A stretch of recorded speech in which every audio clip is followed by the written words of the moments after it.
Orang-orang bilang kalau misalnya film ini jadi penyelamat MCU. Pertanyaannya apakah itu benar apa enggak? Kita bahas.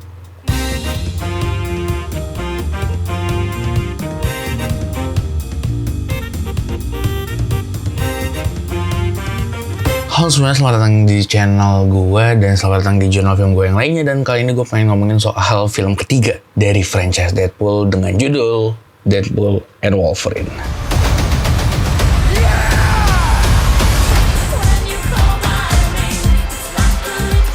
Film Deadpool yang akhirnya masuk ke tangan MCU dan digarap oleh MCU, dan ini menjadi film yang lumayan menentukan MCU yang kalau gue lihat belakangan ini memang lagi kesannya tuh lagi agak turun ya gitu. Dan orang-orang memang bilang kalau misalnya film Deadpool and Wolverine ini bisa jadi penyelamat MCU nih, dan pertanyaannya apakah itu benar apa enggak. Setelah masuk ke MCU, menurut gue film ketiga Deadpool ini masih belum kehilangan energinya sebagai film Deadpool. Jadi dia masih bisa dibilang masih memiliki aksi brutal khas Deadpool yang punya berbagai komedi yang menurut gue sebagian besar hit banget.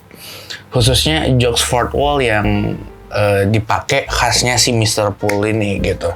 Nah, padahal gue sempat mikir kalau misalnya si Marvel ini bakal nge-abuse abis soal jokes breaking the fourth wall ini, sejelek gimana mereka nge-abuse jokes breaking the fourth wall di film She-Hulk gitu. Salah satu jokes favorit gue di film Deadpool and Wolverine ini adalah jokes The Greatest Showman ya, di mobil Honda Odyssey. Sayang banget sih sebenarnya lagu itu muncul cuman sebentar di film ini, padahal gue cukup nungguin lagu itu tuh karena kan udah diumumin lewat Instagramnya, dan gue penasaran bakal kayak gimana mereka masukin Easter egg The Greatest Showman ini gitu. Dan ternyata tiba-tiba dan itu lumayan hit banget menurut gue.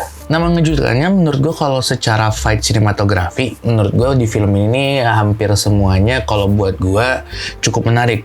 Koreografi gayanya si DP sama Wolverine ini menurut gue menarik banget untuk diikutin gitu. Yang paling gue suka sih sebenarnya lebih ke koreografinya Deadpool di awal ya, yang jadi opening sequence-nya itu asik banget gitu. Bahkan pemilihan lagunya pun menurut gue enak, dan lagunya pun gue denger sekarang. Walaupun ada juga sih sebenarnya pertarungan mid khas MCU gitu, kayak fight terakhirnya Deadpool Wolverine ngelawan Cassandra Nova yang selesai dengan helm Juggernaut di bagian menjelang babak akhir film. Nah, kalau kita ngomongin soal Cassandra Nova, menurut gue film ini masih punya penyakit khasnya MCU. Mereka kurang mampu bikin karakter antagonis yang kesannya cukup kuat untuk ngegerakin cerita. Bahkan bisa dibilang premis awal film ini tuh sendiri tuh menurut gue nggak kuat-kuat banget. Entah secara si premisnya ini sendiri atau bagaimana mereka menuliskannya. Karena penulisannya ini menurut gue kesannya gagal untuk ngasih pemahaman pada gue sebelum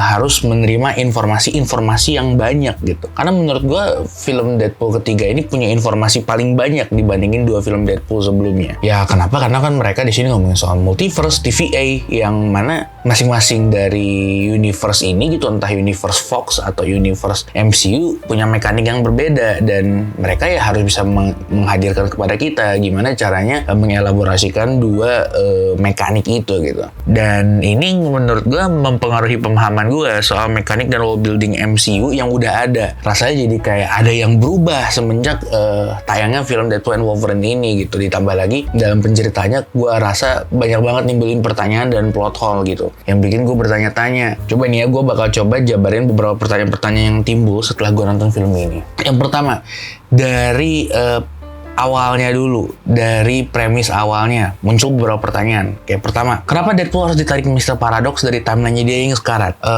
Kata dia apa kalau nggak salah tuh, disampaikan dengan cara yang serabutan, disuruh atasannya atau gimana, tapi kenapa dia nggak melakukan sesuatu yang sedikit melanggar gitu, karena kan pada basicnya kan dia mau melanggar aturan gitu. Habis itu yang kedua, kenapa Logan harus jadi anchor karakter di universe mana? Universe Fox-nya X-Men kah? Apa universe Fox-nya Deadpool kah gitu? Walaupun kalau gue lihat mungkin secara kasar kekumpul lah kalau misalnya sebenarnya Deadpool tuh latarnya setelah film Logan gitu, yang mana sebenarnya itu menimbulkan pertanyaan lainnya gitu, kayak terus jadi nasib mutant ujung-ujungnya jadi biasa aja gitu atau gimana gitu, kayak banyak lah, jadi ada lagi pertanyaan-pertanyaan yang belum dijawab gitu. Nah yang ketiga, nah ini apa yang sudah dilakukan Deadpool khususnya pakai si jam tangannya Cable dari film kedua gitu, apakah dia pindah universe atau dia masih di universe yang sama tapi nyeret varian universe lain khususnya si Vanessa. Nah sebenarnya kalau untuk pertanyaan-pertanyaan itu memang harus dijawab kalau kita jeli dan ya harus berteori ujung-ujungnya. Yang mana menurut gue sebenarnya ya memang itu that's how MCU works now gitu ya. Penuh dengan teori, kita ngasih teori, tapi menurut gue di babak universe ini mereka terlalu banyak ngasih inkonsistensi sehingga kita juga bikin teorinya pun ya bingung gitu. Dan mereka nggak ada upaya untuk meluruskan itu semua gitu. Entah pakai show atau pakai tell gitu. Kan banyak yang bilang show don't tell. Ya tapi untuk ini ya nggak apa-apa lah, show nggak apa-apa, tell nggak apa-apa, tapi dua-duanya menurut gue agak kurang. Kedua metode itu nggak mereka pakai. Nah terus ada lagi pertanyaannya, nah ini pertanyaan yang paling besar gitu. Soal Sling Ring Sorcerer Supreme gitu, para penyihir-penyihir ini. Jadi sejauh mana batasan Sling Ring mereka ini gitu. Sejauh yang gue tangkap di MCU, batasan Sling Ring itu tuh adalah batasan tingkat galaktik, bukan multiverse gitu. Nah kalau misalnya kalian mikir, oh itu Andrew Garfield sama Tobey Maguire sama Ned bisa dibawa gitu. Ya kan itu basicnya mereka dari awal udah kebawa. Di New Yorknya Tom Holland, semenjak para penjahat juga kebawa gitu, sama panternya Doctor Strange gitu. Jadi itu simply bisa dijelaskan gitu. Sedangkan yang ini apakah memang sebebas ini gitu.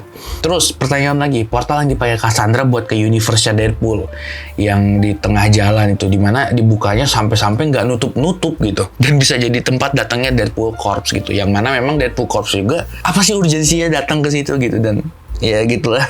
Terus pertanyaan lagi nih, setelah si Cassandra datang kan dia nyamperin Paradox, dia narik Paradox untuk masuk ke TVA lewat subway yang sebelumnya tuh jadi tempat masuknya Paradox gitu. Itu tuh apa? Akses khusus atau portal yang biasa mereka pakai? Itu juga sama, dia kebuka seenak jidat, siapa aja yang bisa masuk ke situ. Deadpool, Wolverine, bahkan Peter gitu, keluar masuk seenak jidat gitu. Dan karakter yang dari Loki, gue lupa namanya siapa, Hunter B-15 apa? Kayak tidak terheran-heran gitu, kenapa tiba-tiba ada orang ini bisa masuk gitu ke dalam sebuah authority di luar waktu yang sangat-sangat eksklusif gitu. Menurut gue banyak banget lah intinya pertanyaan-pertanyaan yang muncul, karena menurut gue penulisan secara sci-fi-nya kurang banget. Mereka mulai masuk ke ranah multiverse, tapi lagi-lagi kekurangan kemampuan untuk bisa menceritakannya dengan baik.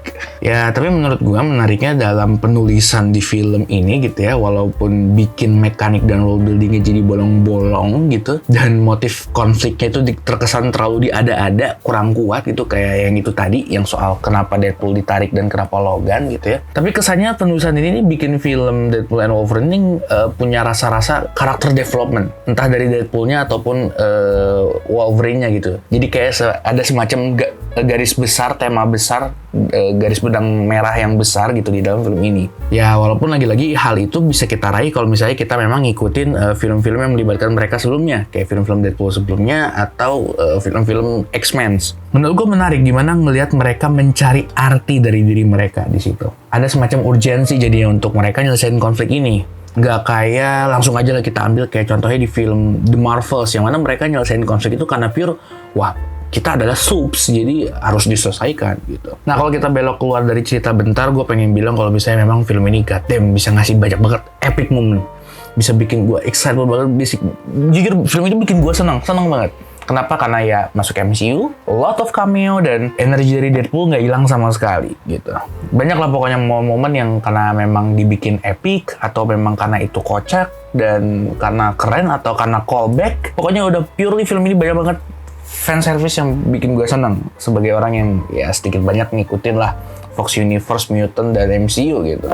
Kayak itu tadi intro Greatest Showman tuh masih jadi yang terbaik menurut gue. Abis itu gue suka momen ketika Breaking the Fourth Wall paling gila, yang dia mecahin kaca abis itu narik boomnya gue suka, double punchline.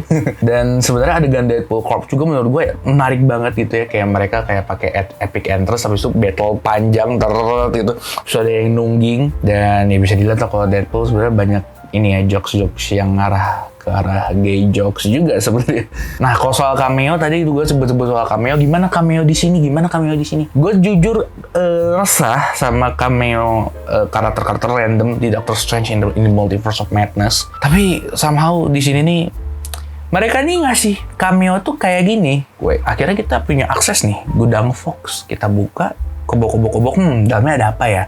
Segala hal terkait dengan Fox, Marvel, pokoknya inventory mereka taruh aja semua gitu. Nih aset MCU gua, nih aset Fox gua, masukin semua. Dan pakai siapa ya gitu.